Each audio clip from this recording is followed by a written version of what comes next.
बिस्मिल्लाहिर्रहमानिर्रहीम अस्सलातु वस्सलामु अलैका या रसूल अल्लाह व अला आलिका व सहाबिका या हबीब अल्लाह। ज़लज़ले क्यों आते हैं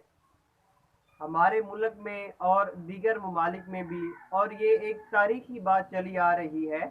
कि ज़लज़ले की वजह से बहुत ज़्यादा नुकसानात होते हैं। तो आखिर क्या वजह है कि ये ज़लज़ले क्यों आते हैं, इनकी वजह क्या है? तो इसके बारे में हम फ़लसफ़ा, साइंस और इस्लाम के जो नज़रियात हैं उनके मुतालिक जानेंगे कि फ़लसफ़ा इसके बारे में क्या कहता है कि ज़लज़ले क्यों आते हैं, साइंस का इस बारे में क्या नज़रिया है कि ज़लज़ले क्यों आते हैं, जबकि इस्लाम इसके बारे में क्या कहता है। तो सबसे पहले हम बात करते हैं फ़लसफ़ा की। फ़लसफ़ा ये कहते हैं कि ये जो सूरज की गर्मी ये ज़मीन पे पड़ती है, सूरज की रोशनी जो ज़मीन पे पड़ती है, तो ये जो हरारत पैदा होती है, अगर ये हरारत ज़मीन के अंदर जज़ब हो जाए और ज़मीन की ठंडक की वजह से ये हरारत और वो ठंडक मिलकर ये बुखारात बन जाएं, तो अगर ये बुखारात गाढ़े और सकीफ हो जाएं तो ज़मीन के अंदर जो बारीक बारीक रास्ते हैं ये बुखारात उनके अंदर दाखिल नहीं हो सकते। तो जब ये कसीफ गाढ़े होते हैं और ज़मीन के अंदर ये बुखारात हरारत जो है ये ज़मीन के अंदर बुखारात बन जाती है, तो फिर ये ज़मीन में अपना रास्ता बनाने के लिए, ज़मीन के अंदर जो है वो अपनी जगह बनाने के लिए एक धमाके से ज़मीन के अंदर अपनी जगह बना देते हैं। यानी जब ये फटते हैं और इनके फटने की वजह से ज़मीन भी फट जाती है तो इनका आसानी से जो है वो रास्ता बन जाता है। तो इनके फटने की वजह से ज़मीन फटती है, और जब ज़मीन फटती है तो ज़मीन के अंदर एक हरकत पैदा होती है, इसको वो ज़लज़ला कहते हैं। नंबर 2, साइंस का इस बारे में क्या नज़रिया है? साइंस ये कहती है कि ज़मीन के अंदर लावा मौजूद होता है,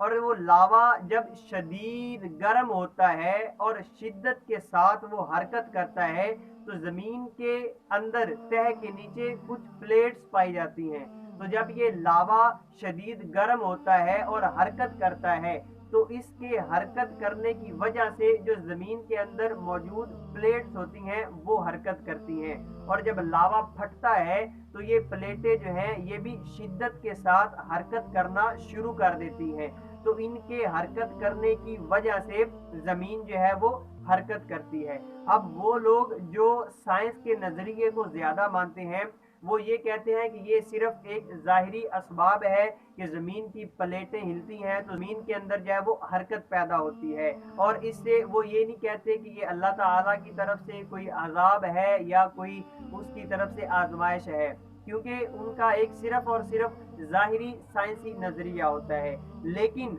हम देखते हैं कि इस्लाम इसके बारे में क्या कहता है। तो सुनिए, इस्लाम के अंदर ज़ाहिरी असबाब भी ज़लज़ले के मौजूद हैं और बातनी असबाब भी। ज़ाहिरी असबाब जिस तरह ये साइंस या फ़लसफ़ा अपने नज़रियात पेश करती है कि ज़मीन के अंदर प्लेट्स हरकत करती हैं या लावा जो है जब वो फटता है तो उसकी वजह से ज़मीन जो है वो हरकत करती है, ये है ज़ाहिरी असबाब। तो चूंकि इस्लाम के अंदर इस ज़ाहिरी असबाब के अंदर अंदर कुछ बातनी असबाब भी पाए जाते हैं। अब वो बातनी असबाब कौन से हैं? तो हज़रत सईदा आयशा सिद्दीक़ा रज़ी अल्लाह ताला अन्हा से किसी ने पूछा कि ये ज़लज़ले क्यों आते हैं, तो आप इसके बातनी असबाब ये बयान करते हुए फरमाती हैं कि इसके बातनी असबाब असल में इंसानों के अपने गुनाह हैं, कि उनके गुनाहों की वजह से ये उन पर आजमाइशें आती हैं, क्योंकि रब ताला बगैर गुनाह के किसी को सजा नहीं देता। अगर वो किसी पे रहम करता है तो वो उसका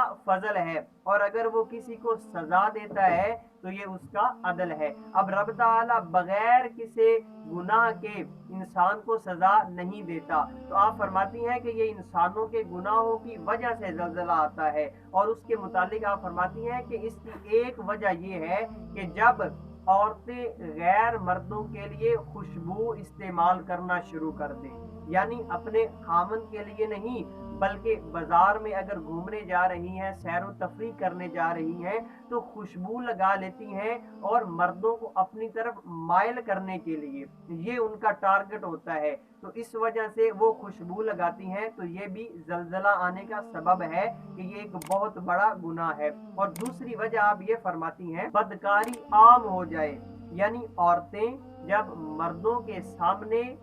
ننگی ہونے میں شرم محسوس نہ کریں، یعنی جب زنا اور بدکاری عام ہو جائے تو اس وقت یہ زلزلہ آنے کا بہت زیادہ امکان ہوتا ہے، کیوں؟ یہ بھی گناہوں میں شمار ہوتا ہے۔ اور آپ تیسری وجہ یہ فرماتی ہیں کہ جب موسیقی اور شراب عام ہو جائے تو اس وقت یہ زلزلہ آنے کا امکان ہوتا ہے۔ تو دیکھیں اسلام کے اندر ظاہری اسباب کے ساتھ ساتھ یہ باطنی اسباب بھی پائے جا رہے ہیں کہ انسانوں کے گناہوں کی وجہ سے، رب کی ناراضگی کی وجہ سے ان پر یہ آزمائشیں آتی ہیں اور ان کو طرح طرح کے عذاب میں مبتلا کیا جاتا ہے۔ آپ لوگوں نے دیکھا ہوگا کہ کتنے ایسے لوگ ہیں کہ زلزلے کی وجہ سے وہ زمین کی تہوں میں دب کر مر جاتے ہیں، اور کتنی ایسی اعلیٰ اور شاندار عمارتیں جو ہیں وہ ختم ہو کے رہ جاتی ہیں، تباہ و برباد ہو جاتی ہیں۔ تو قدرت کے ظاہری اسباب کے ساتھ ساتھ یہ باطنی اسباب بھی موجود ہیں کہ یہ انسان جو ہے یہ گناہوں کی وجہ سے پکڑ میں آتے ہیں۔ تو اللہ رب العزت کی بارگاہ میں دعا ہے کہ تمام مسلمانوں کو ہمیشہ ہدایت اور صراط مستقیم کے مطابق زندگی بسر کرنے کی توفیق عطا فرمائے، اور صحیح طریقے سے اسلام کی تعلیمات کے مطابق ہمیں زندگی بسر کرنے کی توفیق عطا فرمائے۔